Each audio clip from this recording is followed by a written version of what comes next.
नाही नाही नाही नाही नाही चल एकाना बडवर पोलीस गोष्ट अहो पण पोलीस होण्यामुळे नाटकी नको कोणीतरी जागरूक सुरुवात करीना त्यामुळे लोकांचं नुकसान होईल म्हणून यातनं वाळू उपसा केला गेला पाहिजे असा प्रशासनाने अहवाल दिलेला आहे। तर आपत्ती व्यवस्थापन कधीपासून एवढं जागृत झालेलं आहे? बरं, आपत्ती व्यवस्थापन जागृत झालेलं आहे तर मग वाळू उपसा करून लोकांचं भलं करणार आहेत का? आज त्या नदीपात्रावर जवळजवळ 5 ते 6 गावांचा पिण्याच्या पाण्याच्या विहिरी आहेत। त्याच्यानंतर 5000 शेतकरी आहेत। ह्या 5000 शेतकऱ्यांचा शेतीच्या पाण्याचा व 6 गावांच्या पिण्याच्या पाण्याचा मोठा प्रश्न याच्यातनं वाळू उपसातून निर्माण होणार आहे। तर कुठल्या अनुषंगाने आपत्ती व्यवस्थापनाने अहवाल तयार केलेला आहे?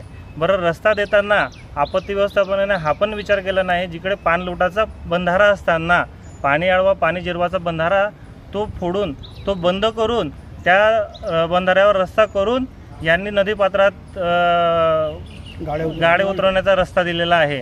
तर कुठल्या अनुषंगाने आपत्ती व्यवस्थापन हे आपत्ती व्यवस्थापन आपण म्हणू शकतो? आज एवढं मोठं संकट पाण्याचं आणि पर्यायाने तापमानाचं संकट आज मनुष्य जातीवर ओढवलेलं असताना आपत्ती व्यवस्थापन वाळू उपसा करून काय साध्य करू पाहते? तर जर समजा हा वाळू उपसा नाही झाला बंद लवकर तर सर्व गावकरी आंदोलनाच्या पवित्र्यात आहेत।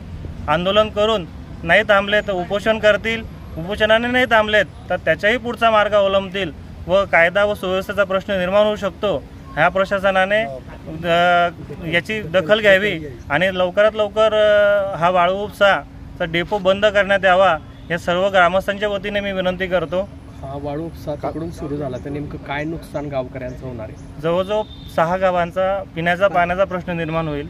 जवळजवळ 5000 शेतकरी त्याच्यावर अवलंबून आहेत की वाळू उपसा करताबरोबर म्हणजे जवळजवळ आधी जिथे 35 फुटावरती पाण्याची पातळी होती ती आज 135 फुटावर गेलेली आहे आणि जर वाळू उपसा झाला तर त्या विहिरी आजच बंद होतील। म्हणजे जवळजवळ 5000 शेतकरी जे काही आपलं जीवनव्यापन त्याच्यातनं करतात तर ते आज त्यांचं पूर्ण शेती कोरडवाहू होईल आणि सगळा शेतकरी उद्ध्वस्त होईल। ठीक आहे, नाव सांगा आपलं? विलास चौधरी, नांद्रा बुद्रुक। आमच्या वतीने नांद्र्यातले सरपंच, उपसरपंच, ग्रामस्थ, सदस्य व सगळे पंचक्रोशीतले सगळ्या महिलाही आलेल्या आहेत, पण साहेब नसल्यामुळे महिला इकडे आल्या नाहीत। महिला आहेत तिथनं परत गेल्या। काल सगळे